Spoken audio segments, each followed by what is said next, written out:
Will be a good night for your party here. Well, the instant polls at 10 o'clock look great. From a point of view of where we were in the polls only yesterday, I still think actually the polls are a bit soft. I think that when people have stepped into the voting booth today and they've had a choice between David Cameron and Ed Miliband, I think that if you look at all the polls, David Cameron was ahead on who's best for your family, he was the best on the economy, and he was best on who do we think is a strong leader. And I think a lot of the floating voters who've gone into a booth today will have made the decision on that basis. So I still think these numbers are a bit soft and we'll actually have a better result. What were the biggest issues for your area that you face when you doorstep to the people?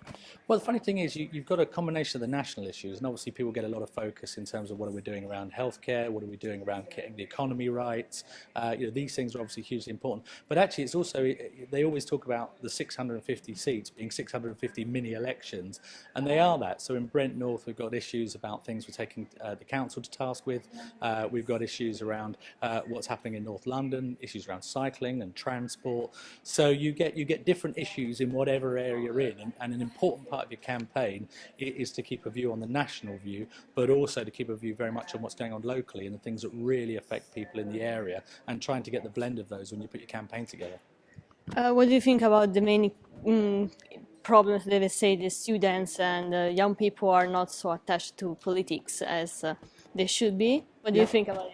Well, getting people involved in politics is very important. And Winston Churchill said that democracy was the worst possible way to run a country apart from all the others. And unfortunately, that still rings true, because we have issues with getting people engaged. People don't like politics. People think that politicians can't be trusted. But actually, we have no better way of doing it. So ultimately, if we want to make the system successful, we have to get young people engaged.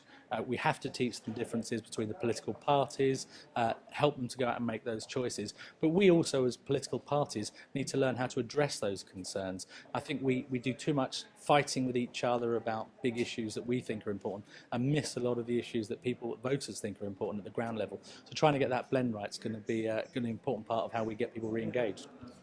Someone said that, and also some statistics said that generally conservatives gain votes from the age population, not the young people. So what do you think about it, and how you try to engage more young people? I think there's always been the case that people, I mean, I certainly started off as a teenager as a Labour supporter, and it was only when I studied politics and I looked at the idea that you give all your money and all your freedoms to the government and a bunch of civil servants, they make the world a better place.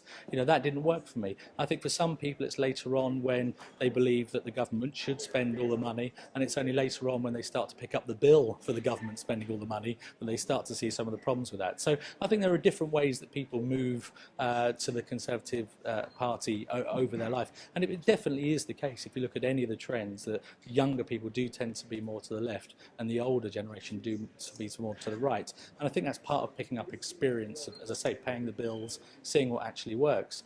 I mean, right now you've got a whole generation of 18-year-olds who probably are already forgotten about the situation the economy was in when Labour left in 2010. The whole "sorry, there's no money left" situation. They were 13, they weren't really aware of it. Whereas here they are now at 18, hearing Labour promise to pay for all these good things and pay for them, and they think, wow, great, that's what we should be doing. But the reality of how do you pay for that isn't something that they're experienced with yet, and that will be something that as they grow and they start paying those bills, they'll have different views on.